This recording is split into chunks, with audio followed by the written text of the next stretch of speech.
our state, adultery is illegal.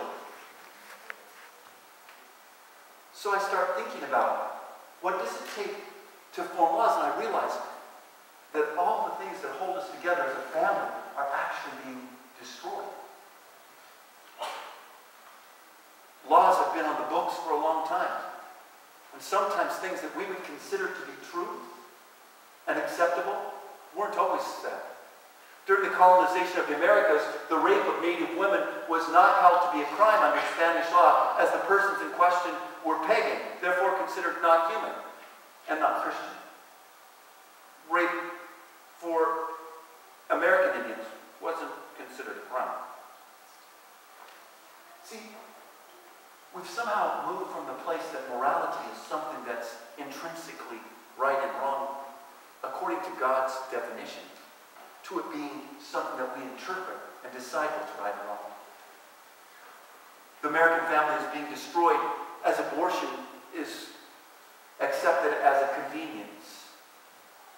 You had plans, pregnancy wasn't one of them. We can help. That's the end.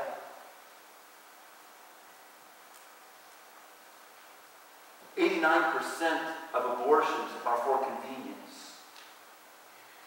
This is a list, and it says, why did women choose abortion?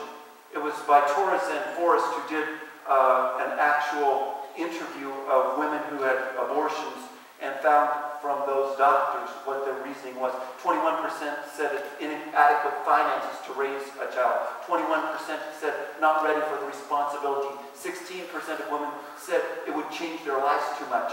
12% said it's problems with their relationship or they were unmarried. 11% said they're too young, not mature enough. 8% said children are grown. A woman has all she wants currently. 8%. That makes 89% of the decisions that were made because of inconvenience to their life. I know that we talk about abortion from the standpoint of all the issues with health and mothers, but that's really not the big issue in our society today. It's not a matter of whether there's a health of a mother involved or the health of a child or if there's rape, and we make those exceptions part of the argument, when reality is that 89% of abortions that are performed, according to this study, are for convenience. The concept of family is deteriorating. As Seventh-day Adventists, the Sabbath is one of the things that originally came from Eden. Amen? So I got lots of amens on that. Praise God. The Sabbath is an original picture of why we're here, and we share that Sabbath so boldly because it's an essential pillar that God gave us at the beginning. And we as Seventh-day Adventists promote it to the world unashamedly, right? Right? Right. But you know that that's not the only thing that was given in the garden. Marriage as well, in the same way. Shouldn't we unashamedly proclaim into marriage as something between a binding contract between one man and a one woman? Did you catch that? Because you see, we believe that's its declaration. I'm not talking about politics. I'm speaking about the family and the reality of where our society is. I'm not talking about loving those who have issues or have some other issues going on for them for desire. I'm talking about what God says is the family union. If somebody was born with the desire to have 5 wives, I wouldn't say that we should change the rules to make it okay because they were born with that desire. I would say God set up a certain concept of truth. Paul acknowledged a celibate life as a possibility, but he spends most of his time talking about marriage. So I'm moving on. Ephesians 5:12 says it this way, and it is the overview. It is the parallel between Colossians 3. It's another statement that Paul made to a different church using the same concepts. In Ephesians 5:12, he says, submit to one another out of reverence to Christ.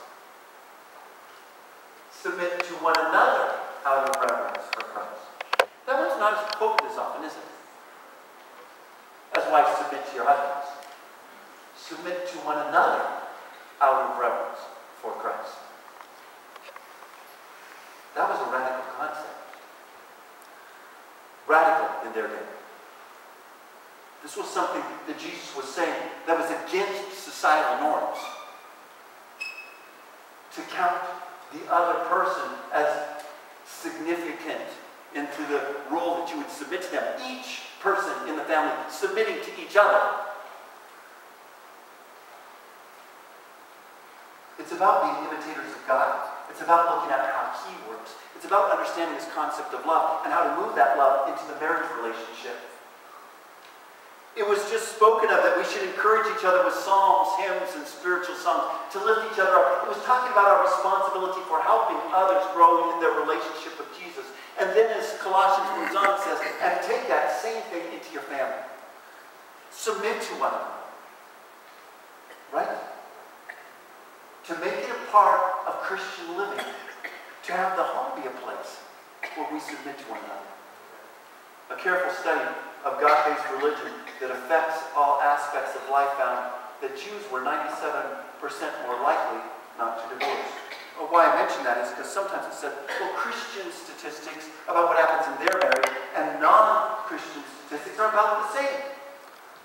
It's true if you use Christianity as a tag phrase rather than a spiritual devotion. National Association of Marriage Enhancement in Phoenix, Arizona did a study of couples who daily pray and study together, and their divorce rate is 1%. I repeat that just in case you missed it. Couples who daily study and pray together have a divorce rate of less than 1%. Different than the 50% you sometimes hear quoted. Because you see, it's distinct from talking about families who happen to have Christianity as their tag and families that are living with Jesus in their life. Those aren't necessarily the same thing, right? Cultural Christians, Christians by tag, but not Christians by connection with Christ. It's saying there's an extreme difference in the life. The Journal of Marriage and Family says couples who live together before they marry have a 33% higher divorce rate than the national average. Sometimes we think that we have the plan and that we're going to put the family together the way that we like and that we know how to do it. And it's amazing when you start looking at it that God has a better plan. Maybe we need to step back and look and say what marriage is about and say sometimes we have false expectations of what marriage should be. We have to stop expecting a marriage that will never have any of the effects of the fall. After the fall, we can't expect marriage to have perfect happiness, to be conflict-free, to be continuous infatuation, or to be my completion. That isn't to be expected after the fall. Do we have expectations of marriage? Oh, yes. The marriage has the purpose of a relationship is not to have the other complete me, but to have another who I can share my completeness with.